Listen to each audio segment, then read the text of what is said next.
MBBS ও BDS ছাড়া নামের আগে ডাক্তার ব্যবহার করা যাবে না, হাইকোর্টের রায়। ইন্টার্নের চিকিৎসকদের কর্মবিরতিতে দুর্ভোগ। শাপলা চত্বরে গণহত্যা মামলায় শেখ হাসিনা ও ইমরান এইচ খান সহ 9 জনের বিরুদ্ধে গ্রেফতারি পরোয়ানা জারি আন্তর্জাতিক অপরাধ ট্রাইব্যুনালের। দেখছিলেন ক্রাউন সিমেন্ট সংবাদ শিরোনাম। এবার বিস্তারিত। এমবিবিএস অথবা বিডিএস ডিগ্রিপ্রাপ্ত ছাড়া অন্য কেউ তাদের নামের আগে ডাক্তার পদবি ব্যবহার করতে পারবেন না বলে রায় দিয়েছে হাইকোর্ট। রায়কে স্বাগত জানিয়েছে ডিগ্রিধারী চিকিৎসকেরা। অন্যদিকে বাংলাদেশ ডিপ্লোমা মেডিকেল অ্যাসোসিয়েশন এই রায়ে অসন্তোষ প্রকাশ করেছে। বিচারপতি রাজিক আল জলিল ও বিচারপতি সাথিকা হোসেনের সমন্বয়ে গঠিত দ্বৈত বেঞ্চ বুধবারে রায় দেন। ডিএমএফ ডিগ্রিধারীদের নামের আগে ডাক্তার ব্যবহারকে কেন্দ্র করে প্রায় এক যুগ আগে করা রিটের শুনানি শেষে হাইকোর্ট জানায়, অতীতে যারা ভুল করেছে তাদের জন্য নয়, তবে আগামীতে যারা নিয়মের লঙ্ঘন করবে তাদের বিচারের মুখোমুখি হতে হবে। এর আগে 2010 সালের ডিসেম্বরে বাংলাদেশ মেডিকেল ও ডেন্টাল কাউন্সিল আইন হয়। ডিএমএফ ডিগ্রির ক্ষেত্রে আইনটির বৈষম্যমূলক প্রয়োগের অভিযোগ নিয়ে বাংলাদেশ ডিপ্লোমা মেডিকেল অ্যাসোসিয়েশনের তৎকালীন আহ্বায়ক শামসুল হুদা সহ অন্যরা 2013 সালে একটি রিট করেন। ওই আইনের 29 ধারার বৈধতা নিয়ে বাংলাদেশ ডিপ্লোমা মেডিকেল অ্যাসোসিয়েশনের সভাপতি ও সেক্রেটারি গত বছর আরেকটি রিট করেন। এদিকে হাইকোর্টের রায়কে স্বাগত জানালেও পূর্ব ঘোষিত কর্মসূচি অনুযায়ী মন্ত্রণালয় অভিমুখে যাত্রা করেছে আন্দোলনরত ইন্টার্ন চিকিৎসকেরা। এর আগে সকালে 5 দফা দাবিতে কেন্দ্রীয় শহীদ মিনারে বিক্ষোভ কর্মসূচি পালন করেন তারা। মেডিকেল কলেজগুলোতে বহির্বিভাগে চিকিৎসা প্রদান বন্ধ রেখে সকালে কেন্দ্রীয় শহীদ মিনারে সমাবেশ করেন চিকিৎসকরা। এ সময় তারা জানান, তাদের 5 দফা দাবির অন্যতম হল এমবিবিএস বিডিএস ডিগ্রি প্রাপ্তরা ছাড়া অন্য কেউ ডাক্তার পদবি ব্যবহার করতে পারবে না এবং আদালতে চলমান জনস্বাস্থ্য বিরোধী সব রিট নিষ্পত্তি করতে হবে। রেজিস্টার্ড চিকিৎসক এমবিবিএস বিডিএস ছাড়া অন্য কেউ প্র্যাকটিস করতে পারবে না। মানহীন মেডিকেল অ্যাসিস্ট্যান্ট ট্রেনিং স্কুল বন্ধ করতে হবে। জনগণের স্বাস্থ্যসেবা নিশ্চিতে চিকিৎসকদের শূন্য পদ পূরণ করতে হবে। বিসিএস বয়সসীমা 34 বছর বয়সে উন্নীত করতে হবে। চিকিৎসক সুরক্ষা আইন প্রণয়ন এবং বেসরকারি চিকিৎসকদের জন্য নির্দিষ্ট বেতন কাঠামো তৈরি করতে হবে। এর মধ্যে প্রথম দফা আদালতের রায়ে প্রতিফলিত হলেও বাকি 4 দফা দাবিতে আন্দোলন চালিয়ে যাবেন ইন্টার্ন চিকিৎসকরা। সমাবেশ শেষে মিছিল নিয়ে সচিবালয়ের দিকে যেতে চাইলে হাইকোর্ট এলাকায় মিছিলটি আটকে দেয় আইনশৃঙ্খলা বাহিনী।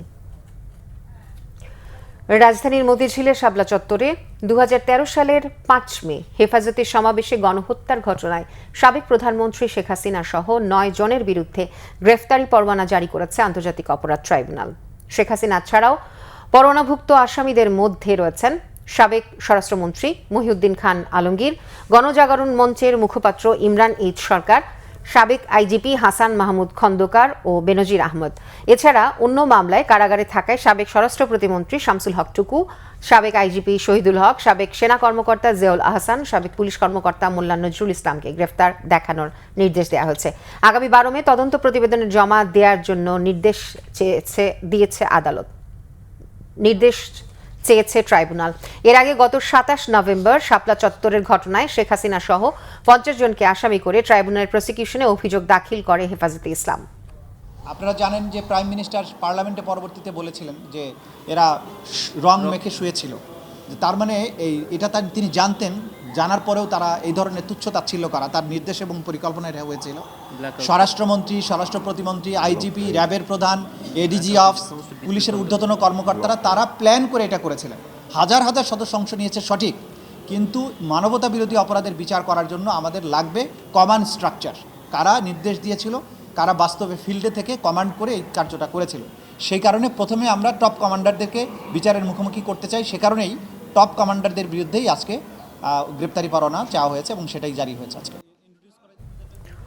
রাজধানীর উত্তরখানে হাবিবুল্লাহ বাহার কলেজের উপাধ্যক্ষ সাইফুর রহমান ভূঁইয়াকে হত্যার ঘটনায় 2 জনকে গ্রেফতার করেছে ঢাকা মহানগর পুলিশ। গ্রেফতারকৃতরা স্বামী স্ত্রী। মঙ্গলবার সন্ধ্যায় ফরিদপুরে অভিযান চালিয়ে তাদের গ্রেফতার করা হয়। পুলিশ জানিয়েছে, যৌন নিপীড়নের প্রতিবাদে সাইফুর রহমানকে হত্যা করা হয়েছে বলে অভিযুক্তরা প্রাথমিক জিজ্ঞাসাবাদে জানিয়েছে। সংবাদ সম্মেলনে ডিএমপির উত্তরা বিভাগের উপপুলিশ কমিশনার মহিদুল ইসলাম জানান, নাজিম রূপা দম্পতি হত্যার স্বীকারোক্তি দিয়েছে। ঘটনার পরিক্রমায় হাবিবুল্লাহ বাহার কলেজের শিক্ষকের বাসায় আশ্রয় নিয়েছিল তারা। সেই সুযোগে বিভিন্ন সময় সাইফুর রহমান রূপাকে যৌন হয়রানির চেষ্টা করে বলে অভিযোগ তাদের। এছাড়াও নানাভাবে হুমকি দিয়েও তাদেরকে নির্যাতনের অভিযোগ করেছে এই দম্পতি। পুলিশ আরও জানায়, 9 মার্চ রাতে আবারও রূপার শ্লীলতাহানির চেষ্টার সময় নাজিম স্বামী নাজিম টের পাওয়ায় ওই দম্পতি মিলে ধারালো অস্ত্র দিয়ে সাইফুলকে আঘাত করে পালিয়ে যায়। চিকিৎসাধীন অবস্থায় 10 মার্চ রাজধানীর একটি হাসপাতালে মারা যান সাইফুর রহমান। তাদের কাছ থেকে ধারালো অস্ত্র উদ্ধার করা হচ্ছে।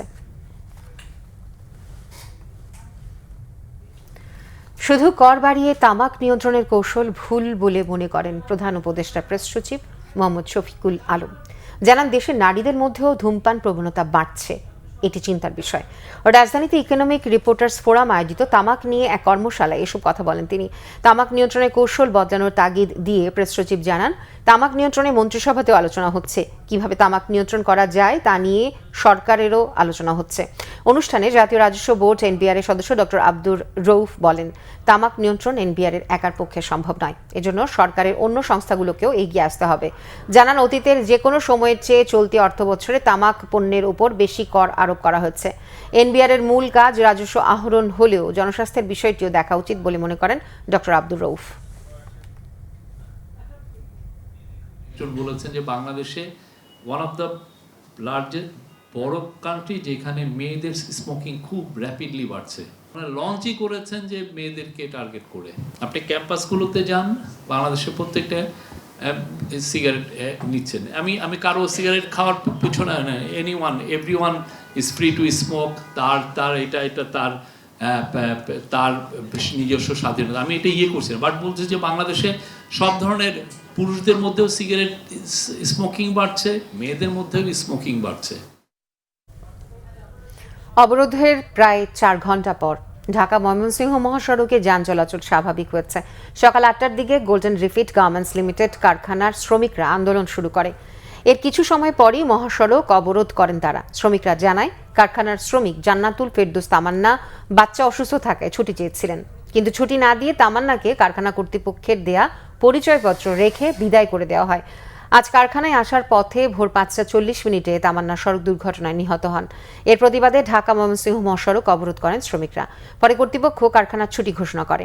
এদিকে বকেয়া বেতনের দাবি ও শ্রমিক নির্যাতনের প্রতিবাদে গাজীপুরের কালিয়াকৈর উপজেলার ভান্ডারা এলাকার কয়েকটি গার্মেন্টস কারখানার শ্রমিকরা বিক্ষোভ মিছিল সহ মৌচাক বাস স্ট্যান্ডে গিয়ে ঢাকা টাঙ্গাইল মহাসড়ক অবরোধ করার চেষ্টা করে। পরে যৌথ বাহিনীর সদস্যরা সাউন্ড গ্রেনেড ও টিয়ার শেল নিক্ষেপ করে আন্দোলনকারীদের শ্রমিকদের ছত্রভঙ্গ করে দেয়। বর্তমানে মহাসড়কে যান চলাচল স্বাভাবিক রয়েছে। এই ছিল এখনকার মতো।